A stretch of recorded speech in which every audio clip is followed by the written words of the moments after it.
Today, we're breaking down the 5 factors for a faster marriage green card that you actually have control over. Hey guys, welcome to our channel. My name is Margarita. And my name is Dixon. We make videos for people like ourselves who are going through the family-based immigration process. We're immigration lawyers, and our channel is based on our own personal experience as lawyers, and the experience of the members of our marriage immigration method. So be sure to subscribe and hit the bell so you're always up to date. When it comes to the processing time of your marriage adjustment of status application, there is no consistency within the USCIS. However, that doesn't mean that you don't have any control over the speed of your case. The first thing you want to make sure when starting this process is meeting the USCIS requirements to possibly have your interview waived. Currently, the USCIS is waiving a ton of marriage green card interviews. I mean, who doesn't want to get their interview waived and just receive their green card in the mail? Speaking from experience, the interview portion is by far the most stressful part of this process. Due to super long processing wait times, the USCIS recently introduced a policy of waiving a number of different types of interviews, and marriage adjustment of status applicants are on that list. Basically, the USCIS is asking couples to do 2 things. The first one is including your medical exam with your initial application.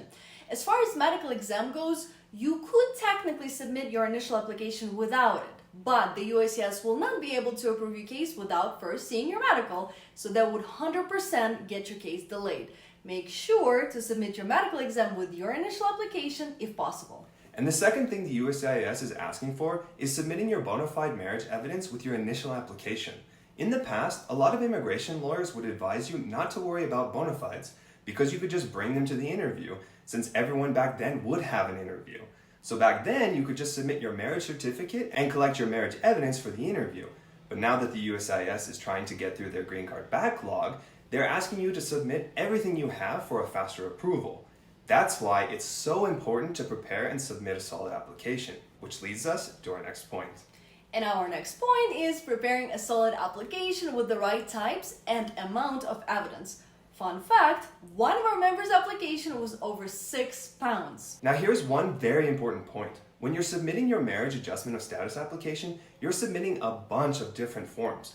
Please remember that each of these forms has their own separate list of required documents, meaning you will be submitting a few of your documents with a few different forms. So don't just send one copy of your birth certificate, for instance. Include it with every form that requires it. Otherwise, you're risking getting an RFE. But another important point is that you must include all the bona fide marriage evidence you have. Do not just include your marriage certificate. Even if you guys just recently got married, you still have plenty of evidence you could provide to the USCIS. First, make sure to check out our best marriage evidence video that you can check at the top here to get you started preparing a solid amount of evidence. And second, remember, it's important to paint a picture of your relationship over time. Generally speaking, the USCIS is looking to see proof that you combined your finances. So think of things like joint bank account statements showing both of your names, life insurance policies listing each of you as your primary beneficiary, joint auto, health, and or home insurance policies showing coverage for both spouses under the same plan, and documentation showing joint ownership of real estate, cars, etc. The USCIS is also looking for proof that you're living together. The USCIS expects married couples to live together, so make sure to include your lease agreement or joint mortgage documents, in addition to utility or other bills showing both spouses' names and the same address. I also would encourage you guys to include things showing your life together over time. Travel itineraries, hotel reservations for when you travel and see each other, phone records showing that you communicate regularly, and of course, some photos of the 2 of you over time. If you want to make sure your application has the best chance of getting through the USCIS as quickly as possible, then you're welcome to apply to our marriage immigration method. We guide immigrant couples from green card through citizenship, providing you with everything you need to successfully navigate this journey. You can find all the links below this video. Another thing is taking advantage of concurrent filing so everything is started at once. This is a big time saver that you should definitely take advantage of. This is a perk given to foreign spouses of U.S. citizens that allows you to file Form I-485 prior to the approval of the underlying immigrant visa petition. Meaning you don't need to have your I-130 approved before filing your I-485. This, unfortunately, is required for foreign spouses married to green card holders unless the visa category is current, which is always the case for spouses of U.S. citizens. This saves you an incredible amount of time in the form of USCIS processing, but these are not the only forms you can file concurrently, and thus save yourself a ton of time. If you qualify for concurrent filing, you may also include work permit and advanced parole applications with your file. This gets your entire case started within the USCIS at the exact same time while fast-tracking your new work permit under the family-based category and advanced parole documents to enable you to travel. You not only save time, but you are more financially enabled and, very importantly, freed to move around and not feel trapped in the United States and under the stress of immigration in the USCIS. By the way, now that the USCIS filing fees are expected to double in price, let us know with a comment when you are planning on submitting your case. Next is making sure that there are no errors in your application. The fourth thing you need to make sure is that your application is error-free.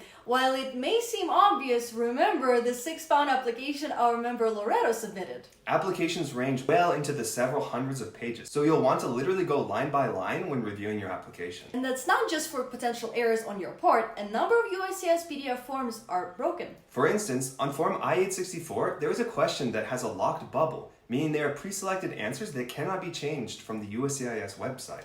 And this form in particular already receives the most requests for evidence since it demonstrates financial support, and this form error would unnecessarily trigger a time-wasting request for evidence. So while it may seem overwhelming, you can control whether you made mistakes, so it's imperative that you take the time to review your case for errors with special attention to key aspects of your application, just like the financial form, to ensure a delay-free journey. And you won't believe how many applicants and applications get rejected due to missing signatures. Since it's a lot of paperwork, couples often forget to sign one form, which again causes an unnecessary delay. Next is ensuring that your sealed medical exam is error-free. Now, the last point is one that is not super obvious, so make sure to be careful with this one. When the USCIS receives your medical exam and it turns out that the doctor made a mistake, what do you think happens? This delays your case. So, when you go to get your medical exam, you need to ensure that the doctor does not make any errors. A good practice is to request that the doctor provide you with a copy of the contents of the sealed exam. Then, you'll want to review the medical exam to ensure that key information has been correctly inputted. And this is speaking from experience. There's nothing worse than finding out that there is a mistake on your medical at the interview and then having to correct it afterwards. I mean, immigration is stressful enough, so don't stress it.